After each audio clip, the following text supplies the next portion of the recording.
Salut les amis, j'espère que vous allez bien. Pour ma part, ça va, alhamdoulilah. Ils étaient tous jeunes, ambitieux et talentueux. Leurs morts ont été subites et imprévues, affectant le monde du football. Et voici les amis, 10 footballeurs africains qui ont perdu la vie sur le terrain. Samuel Okwaradji. Diplômé en droit de l'université de Rome, Samuel était footballeur international nigérian qui évoluait au poste de milieu de terrain. Il avait participé à la CAN de 1988 et aux Jeux olympiques dans la même année. Lors du match de la qualification de la Coupe du monde de 1990 contre l'Angola, Samuel s'effondre sur le terrain victime d'une insuffisance cardiaque congestive. Il nous a quittés à l'âge de 25 ans. Marc-Vivien Foé. Le milieu de terrain défensif de la sélection camerounaise s'écroule à la 72e minute de la demi-finale Cameroun-Colombie de la Coupe des Confédérations 2003 sur le terrain du stade de Gerland de Lyon. Une autopsie détermine que la mort a pour origine une crise cardiaque consécutive à une malformation congénitale, autrement dit une hypertrophie cardiaque. Ben Idrissa Derme. Le milieu de terrain burkinabé s'est effondré subitement lors d'un match Bugla Furiani en Coupe de France quelques minutes après le début de la seconde mi-temps à une crise cardiaque le 11 septembre 2016. Les premiers soins prodigués se sont rapidement avérés inutiles et les pompiers comme les médecins dépêchés sur place n'ont pas pu ramener le joueur à la vie. Endurance Idaor. Endurance Idaor était un joueur nigérian pour le club soudanais Al-Mareh. Le 6 mars 2010, Idaor s'est effondré lors d'un match avant de mourir sur le chemin de l'hôpital. Patrick Ekeng.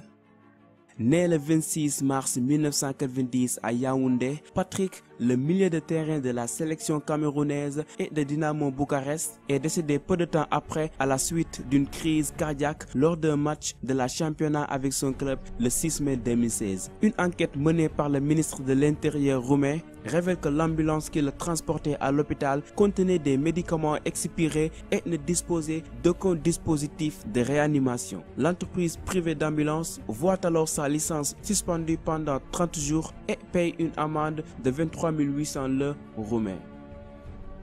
David Faramoya Onia. Ce footballeur nigérien évoluant en première liga malaisienne en tant que défenseur s'est effondré 3 minutes après le coup d'envoi d'un match amical à Koto-Barou le 13 juin 2015. Le match fut interrompu 60 minutes après lorsqu'on a déclaré la mort de ce joueur de 30 ans à l'hôpital de Nia. Eddie Barakhissa. Débutant comme joueur de basketball, il se convertit ensuite en joueur de football. Il évolue tout au long de sa carrière au poste d'arrière gauche de l'Espérance sportive de Tunis et de l'équipe nationale de Tunisie. Lors d'un match amical contre l'Olympique lyonnais tenu au stade Sedli Juiten à Tunis, Eddie Barakhissa décède d'un arrêt cardiaque le 4 janvier 1997. Emmanuel Ogoli. Emmanuel Ogoli était joueur nigérien évoluant au poste de latéral gauche. Ce dernier s'est effondré le 12 décembre 2010 pendant un match de son équipe Ocean Boys. Il est décédé après avoir été conduit à l'hôpital. Moïse Bourou Apanga.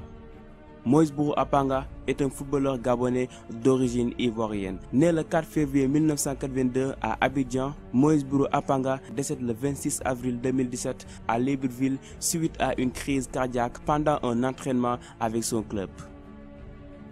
Cheikh Ismaël Tchoté. L'international ivoirien Cheikh Tchoté est décédé à l'âge de 30 ans. L'ancien joueur d'Anderlecht s'est effondré lors d'un entraînement avec son club du Beijing Enterprises. Rapidement pris en charge par les secours, il n'a pas pu être réanimé. De nombreux hommages ont fleuri sur la toile à l'annonce de son décès.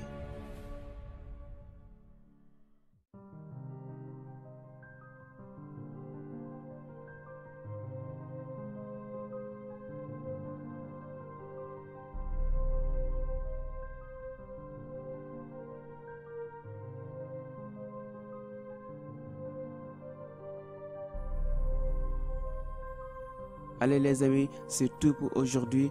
Je vous donne rendez-vous dans ma prochaine vidéo. Ciao.